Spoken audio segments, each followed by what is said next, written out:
নিম্নমানৰ ঔষধেৰে ৰোগীৰ জীৱনক লৈ হেতালি ঔষধ প্ৰস্তুতকাৰী প্ৰতিষ্ঠানৰ কেন্দ্ৰীয় চৰকাৰৰ বিধিবদ্ধ সংস্থাৰ পৰীক্ষাত পোহৰলৈ আহিছে এই ভয়ংকৰ তথ্য। কেন্দ্ৰীয় ঔষধ মান নিৰূপণ সংস্থাৰ পৰীক্ষাত অনুত্তীৰ্ণ হৈছে দেশৰ বজাৰত উপলব্ধ 53 বিধ ঔষধ। পেৰাচিটামল, কেলছিয়াম সহ সঘন ব্যৱহৃত জীৱনদায়িনী ঔষধ অনুত্তীৰ্ণ হৈছে এই পৰীক্ষাত। ভিটামিন চি আৰু D tablet, Shelcal, vitamin B complex, antacid পাণ্ডিৰ উপৰি মধুমেহ প্ৰতিৰোধী ঔষধ গ্লিমাৰপিৰিড অনুত্তীৰ্ণ হৈছে মান নিৰূপণ সংস্থাৰ পৰীক্ষাত। Hetero drugs, Alkem laboratories, Hindustan antibiotic limited, Meg life science পেজকে ধৰি বহুকেইটা প্ৰতিষ্ঠানৰ ঔষধ নিম্নমানৰ বুলি ইতিমধ্যে প্ৰমাণিত হৈছে এই পৰীক্ষাত। কেন্দ্ৰীয় ঔষধ মান নিৰূপণ সংস্থাৰ এই প্ৰতিবেদনৰ পিছতে দেশজুৰি সৃষ্টি হৈছে তীব্ৰ প্ৰতিক্ৰিয়াৰ।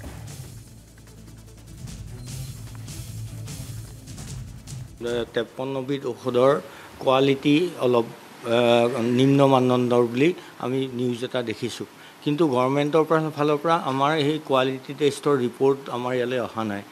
মোৰ মতেৰে এইটো অকল গভৰ্ণমেণ্ট ছাপ্লাই ক্ষেত্ৰতে নহয়, প্ৰাইভেট যিবোৰ ব্ৰেণ্ডেড কোম্পানী আছে তেওঁলোকৰো মানদণ্ড ইয়াত চোৱা হৈছে চাগে। সেই গোটেইখিনি আমি কাগজখিনি আমি আহিলেহে আমি গম পাম কোনখিনি দৰৱ আমি নিম্ন মানদণ্ডৰ আৰু কোনখিনি নহয়, কোনটো বেটছ বেয়া হৈছে। আমাৰ কিছুমান বেটছ থাকে, বেটছটো যদি বেয়া হয় সেই বেটছটোহে আঁতৰাই দিয়া হ'ব। ধৰক আপুনি এটা ডাঙৰকৈ এটা খুলি মানে মস্ত 10টা ড্ৰামত পেৰাচিটামল বনোৱা হৈছে, এটা ড্ৰামৰ যদি কোৱালিটি বেয়া, সেই ড্ৰামৰ বেটছটো বেয়া, মানে সেই বেটছটো আঁতৰাই দিয়া হ'ব। তেতিয়া তাত দেখা যাব যদি তাৰ পৰা কাগজ কিবা আহে তেওঁলোকক, তেতিয়াহ'লে আমি আমাৰ ইয়াৰ পৰা বিহিত ব্যৱস্থা ল'ম যিখিনি বস্তু দৰৱ আমাৰ হেৰি হয়। তেতিয়ালৈকে দি থকা হ'ব নেকি ৰোগীক? এতিয়া না, ক'ব নোৱাৰো নহয় কোনটো বেটছ বেয়া, কোনটো কথা বেয়া, কোনটো পেৰাচিটামল বেয়া, গভৰ্ণমেণ্ট ছাপ্লাইখিনিয়ে বেয়া নে হেৰিয়াৰখিনিয়ে বেয়া, বাহিৰৰ ব্ৰেণ্ডেড পেৰাচিটামলে বেয়া, আমিতো একো নাজানো। কি হ'ব মানে জীৱনত হেতালি খেলাই হৈছে? নহয়, এইটোতো অকল কোৱালিটিটোহে আছে। কোৱালিটিটো অকণমান পেৰাচিটামলৰ কম কোৱালিটি হ'ব, 500 পেয়াৰটো অলপ কোৱালিটিহে কম হ'ব, তাতকৈতো মোৰ মতে একো বেয়াটো নহয় দৰৱটো।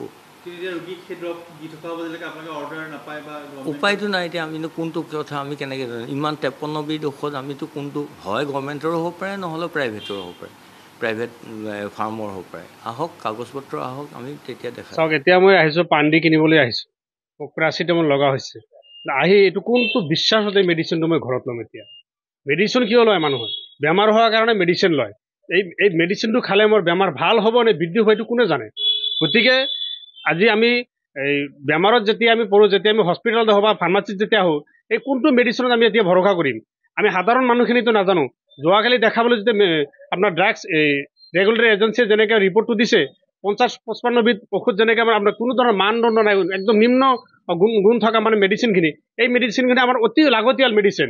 আজি পেৰাচিটামল কওক, পাণ্ডি কওক, ডায়েবেটিছৰ ঔষধৰ কথা কওক, ভিটামিন চি ডি আদি কৰি গোটেইখিনি আমাৰ একদম অত্যন্ত প্ৰয়োজনীয় দৈনিক এইখিনি মেডিচিন আমাক লাগে। তাৰপিছত আমি দেখা পাইছোঁ এই মেডিচিনৰ ভিতৰত আমি এক প্ৰকাৰ ভেজাল থকা বুলি কৈছোঁ, য'ত নেকি নিম্ন মানদণ্ডৰ ঔষধ।